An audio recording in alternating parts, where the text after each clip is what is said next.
चेतन एक पावर है जो हमारे शरीर को चलाती है। जड़ जड़ जो है, जड़ पावर है, उसको ताकत देती है चेतन।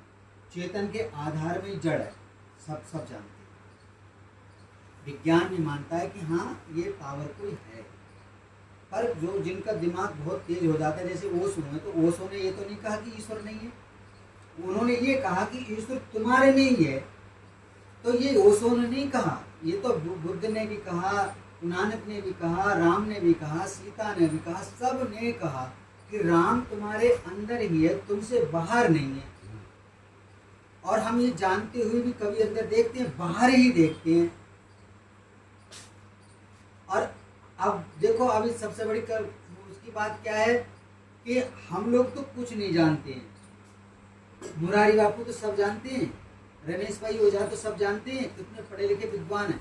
तो जब वो बाहर की दुनिया में जा रहे हैं तो छोटा मानुस हूं करे? आप बताओ भाई, पूजा वो कर रहे हैं, गाय की सेवा वो कर रहे हैं, कबूतरों को दाना वो डाल रहे हैं, और जिन लोगों को जो अन्य क्षेत्र लगा रहे हैं वो लगा रहे हैं, तमाम बातें वो कर रहे हैं। तो हम लोग तो उन्हीं को देख के चलेंगे नहीं चलेंगे? तो हम लोग तो उन्हीं को देख के चलते हैं। जो वेदों को जानता है, वेदों को पढ़ लेता है, शास्त्रों को, वो थोड़ा सा अलग हो जाता है। जैसे ये अपना हंस निर्वाण वाला आश्रम है, उन लोगों ने अपना जाना है तो वो अपना थोड़ा अलग चल रहे हैं। तो अलग चल रहे हैं तो वो कितना चल रहे हैं? क्यों चल ही नहीं पाएंगे? पैसा ही नहीं हो पाएगा, उनका साथ कोई नहीं जोड़ेगा तो कितना चलेंगे? और बाहर की दुनिया में आप निकल कर देखो, लाइन लग जाएगी आपकी। अभी मैं जहाँ पे मैं गया हूँ, जहाँ की बात कर रहा हूँ, मुरारी बापू की, वहाँ पे इतना गाना बजाना ऐसे बेल लोग कर रही थी, इतनी ऊपर चढ़ के गई जिसका कोई जवाब नहीं। और खाना तो मैंने ऐसा बनाया उन लोगों ने, क्या बताऊँ भाई, रोज खाना खा रहा है, रोज तो खा के हमें तो ऐसा खाना मिल जाए 1 महीना, देखो कैसे मिल जाए, एक झुर्री ना रहे शरीर में। तुम्हारे सही बताऊँ, ऐसा लाल बन जाऊँ मैं तो। मैंने तो कभी चना खा के सो गए, कभी क्या कहते हैं सेव खा के सो गए, कभी सब्जी बन गई कभी देखो मगन है। तो मैं ये बात कह रहा हूँ, ये वास्तविकता समझना बहुत कठिन बात है। ये जरूरी नहीं है। ये लोग क्या करते हैं, परोपकार में भगवान को देखते हैं। ये है, ये वेद में भी इस बात को कहा कि जो लोग बिना वेद के मंत्र पढ़े मेरा अर्थ नहीं निकलता, ये मेरी कमजोरी है। मैंने शर्म लगा तुम लोगों के सामने बोलते हुए।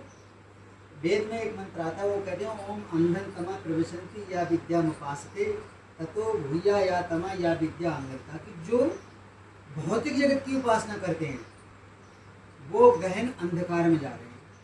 भगवान ने वेद में कि जो भौतिक जगत, क्या समझो, संसार की दुनिया में जो लोग, जैसे ये जो मैंने अभी बातें बताई, ये हम लोग क्या है, इन बातों को बहुत बड़ा मानते हैं। जैसे गाय की सेवा बहुत बड़ी, कबूतर को दाना खिलाना बहुत बड़ा, मछली को दाना खिलाना बहुत बड़ा, पेड़ को पानी देना, ये सब है। पर ये हमारे तब है जब हमारी जरूरत है, हमारी भक्ति भाव से समय बच रहा है, तब हम दुनिया की सेवा करें। मगर जो मेन चीज है उसको हम ना करें, छोड़ दें और इसमें लग जाएं, तो हमें मुँह मिले ना जी। बोलो, इससे हमारा समय बचता है, हमारा पैसा बचता है, हमारा टाइम बचता है, हम सब काम करें, वही चल रहा है। ये तो ये हारी बात से, परोपकार से। पर मेन काम तो भक्ति करना है, अंदर की खोज करना है। वो एक गाना नहीं गाते हैं, आत्मा को ओल के बिना भवना फेरा ना फिरे, ऐसा वो भजन बोलते हैं गुजराती में। तो ये जानते तो हैं कि आत्मा की ओल खान के बिना भवना फेरा ना भरे, लेकिन ये कभी गाया कि कबूतर को दाने बिना डाले बिना भवना फेरा ना फिरे, कभी लिखा? गाय को दाने डाले बिना भवना फेरा ना फिरे लिखा कहीं? तो लिखा तो ये है कि आत्मा ने ओल खे बिना भवना फेरा ना फिरे, और करते क्या? कहीं बात बताओ हमारे, तो हमारी यहाँ की मैं ये बात कह दूं, यही बात कहता हूँ, कहीं तो मेरी दुर्दशा है, कहीं ठिकाना नहीं लग रहा है। ये बातें ना कहूँ तो मैं, मेरे पास अभी देखो लाइन लग जाए, कहते लाइन में ना लगा दूं तो तुम कह दियो, मगर मैं होंठ एक ना बोलूँगा। जैसे दुनिया में विष और अमृत है, तो अगर अमृत ना मिले तो विष खा लो। विष क्यों खा लो? अमृत खाओ, चाहे सारी उम्र के बाद अमृत मिले, अमृत पियो। हम ना तो खोटो ना बोले ना खोटो करें, चाहे कुछ हो या दुनिया में। जब बात समझ में आ गई कि ईश्वर एक है पावर, उसके अलावा सब कुछ, और कुछ सब हमारे सब ऋषि मुनियों ने, सब महात्माओं ने, सबने खोज करके लिखा, उसी बात को नहीं मानते, बाहर की दुनिया में जा रहे। ये गाय, वो गाय, 1 लाख की गाय, 2 लाख की गाय, अरे वो पशु है। तुम कहते देखो अभी ना आप हटा जाए, वो एक वीडियो बना दिया है मैंने, तो मेरे को सब लोग ऐसे नहीं कहें कोई बात, पर ये बात हमारे समय बचे तो।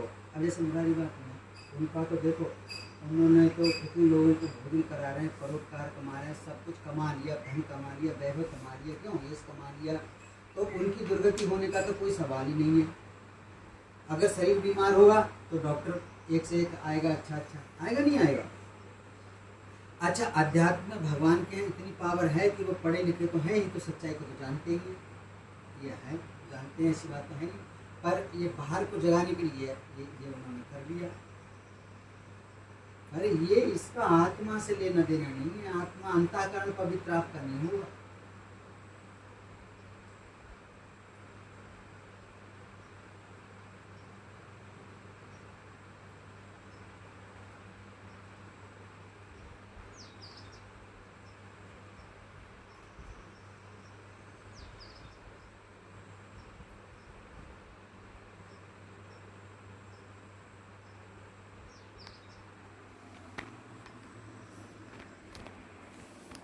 उन्होंने 10,000 गाय पालने की बात कही, 10,000 गाय।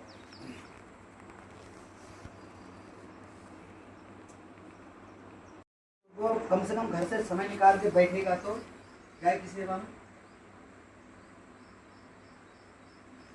पर ये ज्ञान मेरी समझ में नहीं आता। यहाँ एक आदमी है इस गांव में, एक टीचर है तो वो 1 महीना, जो जून का आता है छुट्टी होती है, यहाँ पे जून में होती छुट्टी, 1 महीना रजा होती है, उस रजा में 1 महीना सेवा करने गया था, और इतनी सेवा करी, खाली गाय की सेवा की, गोबर हटाया गाय 1 महीना तक। उन्होंने कहा कि मैं गाय की सेवा करूँगा और मैं ये करूँगा। 1 महीना अपने घर से निकल गया, वहीं खाना खाता था, वहीं रहता था। देखो इतनी श्रद्धा, पर इतनी बड़ी श्रद्धा तुमने गाय में दिखाई।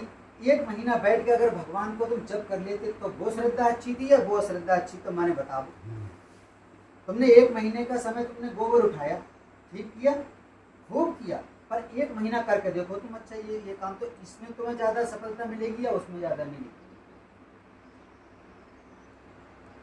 तो ऐसे काम दिमाग से करने हैं। हम छोटे मानुस हैं, जरूरी ना है कि हम छोटे ही रहें, हम छोटे से बड़े भी बन सकते हैं।